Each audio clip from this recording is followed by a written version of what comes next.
ये भगवान का माखन चलाने का स्थान। यहाँ यशोदा मैया अपने लाला के लिए माखन चलाया करती थी, बोला गाय के ऊपर यहाँ रही लगा के, दोनों खम्भों से रस्सी बांध के, वो वाला और ये वाला बीच में रख करके यहाँ मटका और माखन बिलोया जाता था भगवान के घर में। यही वो रही का स्थान है जहाँ भगवान माखन चलाती थी यशोदा जी। दोस्तों स्वागत है आप सभी का एक नई वीडियो में, श्री कृष्ण जी की श्रृंखला की 5वीं वीडियो में। और आज हम मौजूद हैं 84 खंबा महावन गोकुल में।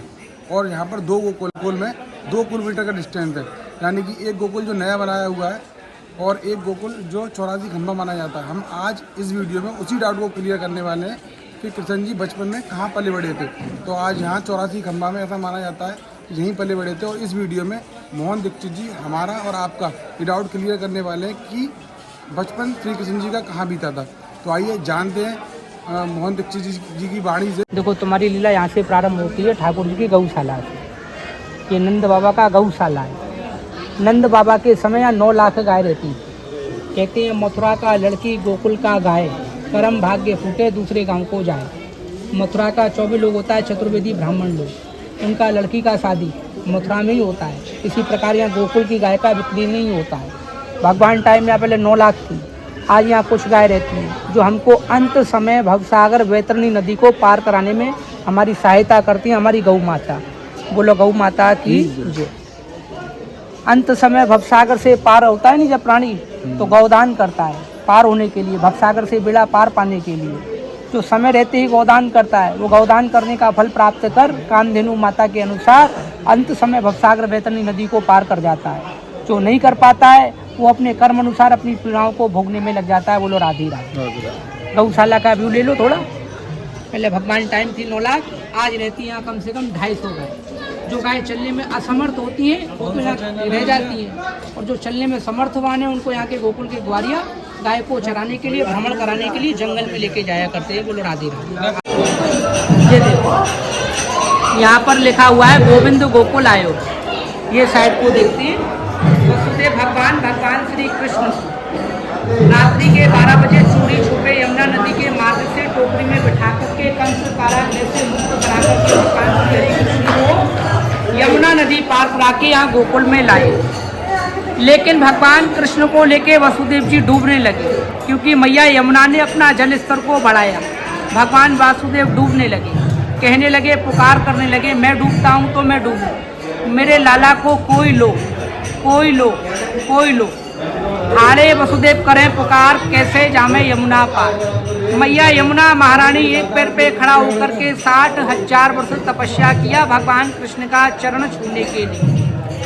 चरण छुए उतरी पटरानी, घुटवन घुटवन हो गया पानी। ये सामने वाला रास्ता आप देखते हो जहाँ से यात्रियों का आवागमन होता है नहीं, ये रास्ते का नाम है वासुदेव चोर रास्ता। इसी रास्ते से भगवान वासुदेव श्री कृष्ण को लेके आए। यहाँ जन्मी नंद पुत्री योग माया महामाया आदि शक्ति कन्या को पलटा कर उसी टोकरी में बिठा करके कंस कारागृह मथुरा ले गई। योग माया कन्या आकाश में आकाशवाणी कर पापी कंस को जवाब दिया, हे पापी कंस, मेरे को क्या मारता है? तेरे को मारने वाला कृष्ण बलराम पालने में झूठता है। मथुरा लेकर अवतार गोकुल झूले पालने, जन्मे कृष्ण मुरार भक्तों के कारणे। बोलो राधे राधे। सामने में देख, ये है गिरिराज पारस पीपल। पारस पीपल भगवान टाइम का 5500 वर्ष पहले का लगा भगवान के घर में यह वृक्ष है। भगवान गिरिराज जी की प्रतिमा स्थापित, जो भगवान श्री कृष्ण गिरिराज जी का धारण किए। 7 दिन 7 रात्रि कन्या उंगली पे गिरी गोवर्धन पहाड़ को उठाया। कहते हैं कछु माखंड को बल भड़ो, कछु गोपिन करी सहाय, और राधा जी की कृपा से गिरवर लियो उठाए। बोलो गिरिराज धरण की राधे राधे। बोल के आपको बताया है ये पारस पीपल की महिमा के बारे में आपको बतलाना चाहता हूँ। ये भगवान समय का प्राचीन ये वृक्ष 5500 वर्ष पुराना है। द्वापर युग काल का ये भगवान का वृक्ष। जब भगवान यहाँ से सारी दिव्य लीलाओं को करने के उपरांत द्वारिका गए, रुक्मिणी के साथ विवाह किए, द्वारिकाधीश कहलाए भगवान श्री कृष्ण। तो जाते जाते इस वृक्ष को भगवान वरदान दे गए, फलेगा और फूलेगा। दीपावली का समय आता है, कार्तिक मास, जिसे हम कहते हैं दामोदर महीना, जो अभी निकल के गया है कुछ टाइम पहले। दीपावली समय कार्तिक मास में इस पे 5 कलर का फूल और एक फल आता है भगवान कृष्ण रूपी कृपा से, क्योंकि भगवान इसको वरदान ही ऐसा दिए फलने का और फूलने का। यही कारणवश यहाँ इस पे फूल और फल भगवान कृपा से उत्पन्न हो जाता है। जो हरि भक्त आते हैं, इन दिव्य लीलाओं का दर्शन करते हैं, वो सदैव अपनी सारी मनोकामनाओं को पूर्ण कर लेते हैं। बोलो राधा रानी की।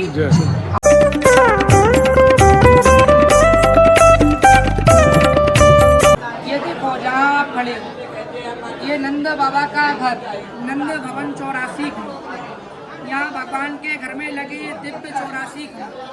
कोई पंडा, पुजारी, राजा, महाराजा इसका निर्माण नहीं कराए।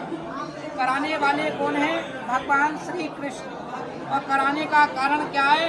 अपने माता, अपने पिता नंद बाबा यशोदा मैया को 4 धाम 84 को ब्रजमंडल यात्रा का फल दिलाने के लिए ही देवी देवताओं के आर्किटेक्ट विश्वकर्मा जी को आज्ञा देकर एक रात्रि में 80 खंबा नंद बाबा के घर में स्थापना कर ऊपर वाला छत का निर्माण भगवान विश्वकर्मा की। ये खंबा और ये छत भगवान समय का पुराना है, 5500 वर्ष से पहले का इसका इतिहास है। ये किसी पंडा पुजारी द्वारा निर्माण नहीं किया। पंडा पुजारी द्वारा निर्माण किए गए मंदिर को आपको हर जगह देखने को मिलेगा। यहाँ से आप 2 किलोमीटर पीछे की ओर जाओगे, रमन नदी को क्रॉस कर एक रास्ते में पड़ता है हमारे यहाँ नया को। वहाँ क्या है, वो गुजरात समाज के जो वल्लभाचार्य प्रभु जी थे, उन्होंने 500 वर्ष से पहले वहाँ मात्र एक मंदिर का निर्माण किया है, जहाँ पर गुजराती आते हैं, गुजराती लोग आते हैं और भगवान की बैठक में आकर के अपना समाज में वहाँ झाड़ी भर के जाते हैं। झाड़ी उनकी भाषा में कहती, लेकिन वहाँ क्या पर्ची कटा के जाते हैं अपना गुजराती लोगों की व्यवस्था और रहन सहन के लिए, भगवान की बैठक के लिए।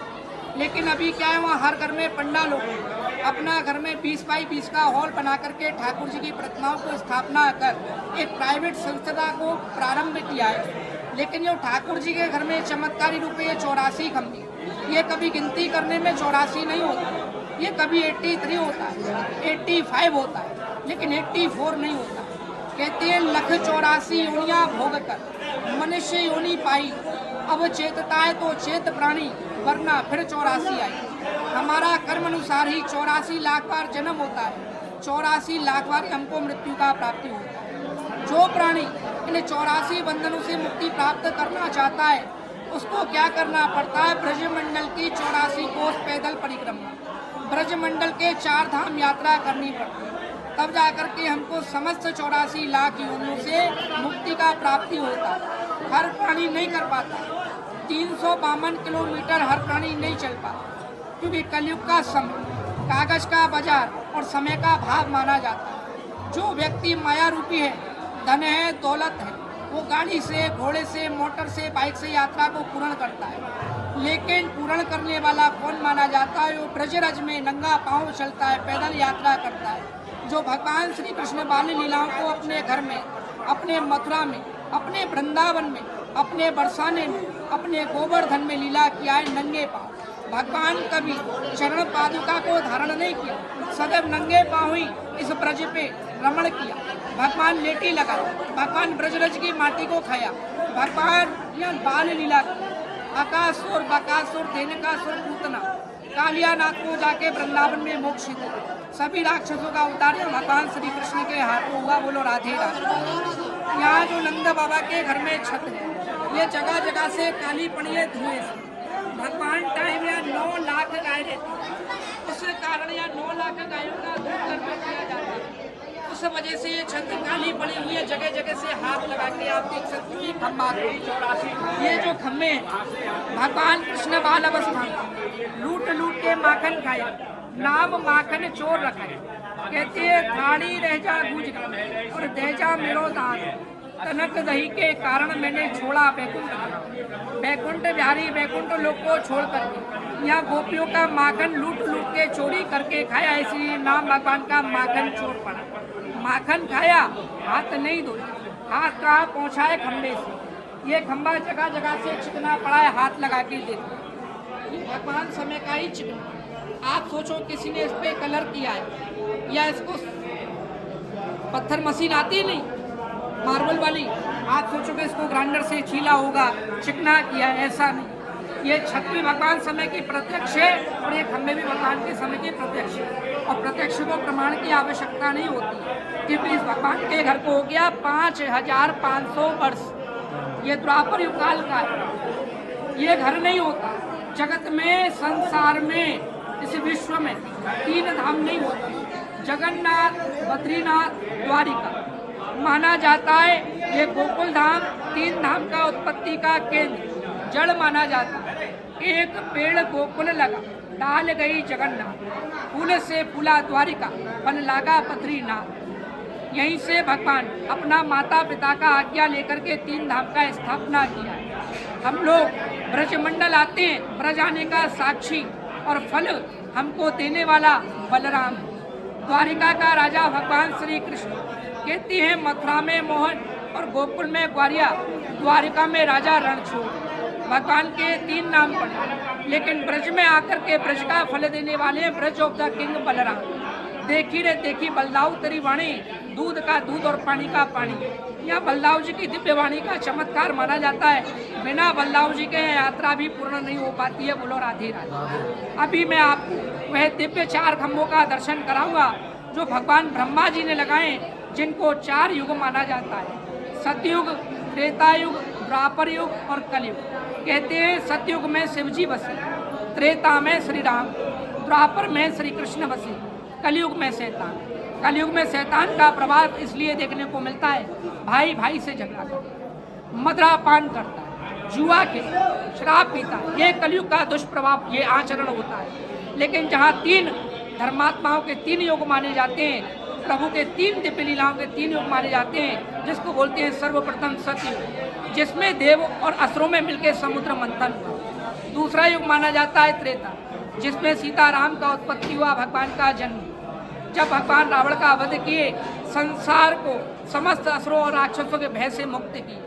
तीसरा युग माना जाता है भगवान समय का द्वापर युग, जिस युग में भगवान का ये घर था और आज भी है। जो माता गांधारी के श्राप की वजह से जो सोने की द्वारिका थी वो भी जाकर के समंदर में लीन हो गई। यदुवंशी समाज आपस में लड़ मर के ही अपना अपना भक्षण कर लिए, अपना अपना मृत्यु को प्राप्ति हो गई। लेकिन भगवान टाइम का जो यहाँ द्वापर युग का चिन्ह है, उसमें भगवान समय की कलाकृतियाँ बने हुई, वो चिन्ह मैं आपको यहाँ दिखलाऊंगा। राधे राधे बोल करके मेरे साथ में आगे बढ़ गया। ये देखो जो मैंने आपको बताया, भगवान ब्रह्मा जी ने लगाए 4 युग बोला जाता है। देवताओं में असुरों में मिलकर के हुआ था समुद्र मंथन। विंध्याचल पर्वत को मथा गया था समंदर, शेषनाग का रस्सी बनाया, विंध्याचल के पर्वत को मथा।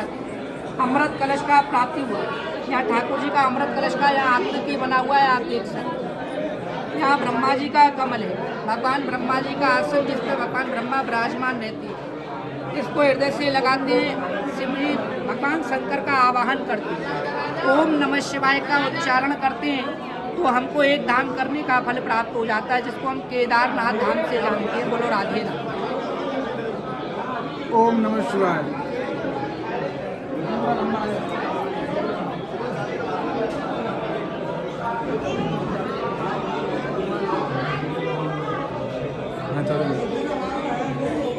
ये त्रेता युग है भैया। त्रेता में सीताराम का वास था। भगवान दशरथ कुमार, 4 कुमारों का जन्म सूर्य उदित के समय हुआ, इसीलिए भगवान श्री राम को सूर्यवंशी श्री राम कहा जाता है। बोलो रामचंद्र भगवान की जय। यहाँ भगवान राम का बनाए मुकुट का आकृति, यहाँ भी भगवान का अमृत कलश बना हुआ। यहाँ नीचे में देखते हो ब्रह्मा जी का कमल है, नीचे में सूर्य नारायण का आकृति है। भगवान सूर्य नारायण, क्योंकि भगवान श्री राम को सूर्यवंशी कहा जाता है। आप लोग साउथ में जाएंगे, साउथ तमिलनाडु में पड़ता है, जो त्रेता अवतार में भगवान श्री राम ने अपने भैया लक्ष्मण के साथ में साउथ में बसाया है रामेश्वरम धाम। इसको हृदय से लगा के सीताराम कहते हैं, तो उनको साउथ में रामेश्वरम धाम यात्रा करने का फल प्राप्त होता है। बोलो राधे राधे। सीताराम सीताराम। एक खंभा है द्वापर युग, आपने देखा सतयुग, आपने देखा त्रेता युग, अब आ गए हो आप द्वापर युग। द्वापर युग में भी देख लो आप, भगवान कृष्ण का यहाँ मुकुट आकृति बना हुआ है। सेम अमृत का कलश भी है ठाकुर जी। यहाँ ब्रह्मा जी का कमल है, नीचे में चंद्र का आकृति है। चंद्रवंशी श्री कृष्ण भगवान। रात्रि के 12 बजे भगवान कृष्ण का जन्म मथुरा कंस कारागृह में हुआ, इसीलिए भगवान कृष्ण को चंद्रवंशी माना जाता है। इसको हृदय से लगा करके कहते हैं, हे कृष्ण, हे बलराम, हे राधा रानी, हमारी ब्रजमंडल यात्रा को पूर्ण करना। तो ये खम्भे को हम हृदय से लगाते हैं, हमको बद्रीनाथ धाम यात्रा का साक्षी और एवं फल प्राप्त हो जाता है। क्योंकि कहते हैं जब भगवान बद्रीनाथ धाम गए, वहाँ बहन सुमित्रा और भैया बलराम के साथ में दाल भात का प्रसाद ग्रहण किया। कहते हैं भगवान ने दाल भात खाया है। बोलो राधे राधे राधे। राधे राधे। ये खंभा पर कोई चिन्ह नहीं और कोई डिजाइन नहीं, इसको प्लेन माना जाता है। जैसे कलयुग का प्राणी साधारण मानव होता है, भगवान से जुड़ी हुई जितनी भी रहस्यमयी दिव्य शक्तियाँ और पारलौकिक शक्तियाँ होती हैं नहीं परमात्माओं की, वो केवल 3 युगों में ही प्रवास करती हैं, कलयुग में नहीं करती। जब कलयुग लगने वाला था तो भगवान श्री कृष्ण अर्जुन को हृदय से लगा के उसकी शक्तियों का हरण कर लिया था, ताकि आने वाले कलयुग में कोई इसका दुरुपयोग ना कर सके। यही कारण है कलयुग में हमको शक्तिवान होने का अहंकार हो जाता है। इस अहंकार मात्र से हम दूसरों का अनिष्ट कर बैठता है। बोलो राधे। इस कलयुग रूपी खंभा को जब भगवान कलयुग रूपी अवतार लेंगे, कल के अवतार लेंगे, उत्तर प्रदेश के संबल जिले में भगवान कल के अवतार लेकर के ही 7 चिरंजीवियों के साथ मिलकर के ये घोर कलयुग को यहाँ से संपन्न यानी पूर्ण करेंगे, इसका समापन करेंगे। तो इसका अध्याय समापन हो जाएगा, तो यहाँ से स्वतः ही विलुप्त हो जाएगा। तो नवयुग का आरंभ होता है, इसको हम सतयुग कहते हैं। जी हाँ, अपने आप स्वतः ही विलुप्त हो जाएगा, यहाँ से गायब हो जाएगा। सतयुग आकर के यहाँ अपनी जगह प्रकट हो जाएगा। नवयुग का आरंभ होगा, जिसको भगवान शंकर का युग माना जाता है। बोलो शंकर भगवान की। हम लोग आप लोग इसको हृदय से नहीं लगा, कहते हैं दया करी और गले पड़ी। हमारे पूर्व जन्म के जितने भी और इस जन्म के जितने भी पुण्य कर्म है, दान धर्म है, इसको हृदय लगाने मात्र से सब क्षीण हो जाता है। यही कारण है हम इसको अपना हृदय से नहीं लगाता है, इसका केवल दूर से ही दर्शन करके हम लोग चला जाता है। ये भगवान का माखन चलाने का स्थान। यहाँ यशोदा मैया अपने लाला के लिए माखन चलाया करती थी, डोला गाय के ऊपर, यहाँ रही लगा के दोनों खंभों से रस्सी बांध के वो वाला और ये वाला बीच में रख करके यहाँ मटका और माखन बिलोया जाता था भगवान के घर में। यही वो रही का स्थान है जहाँ भगवान माखन चलाती थी यशोदा जी। ये ठाकुर जी का प्राचीन दिव्य झूले का स्थान है। चारों कोने पर यहाँ दीपक जलते थे, उजाला होता था। बड़ा वाला कृष्ण का है, यहाँ यशोदा जी चलाती थी, छोटा वाला बलराम जी।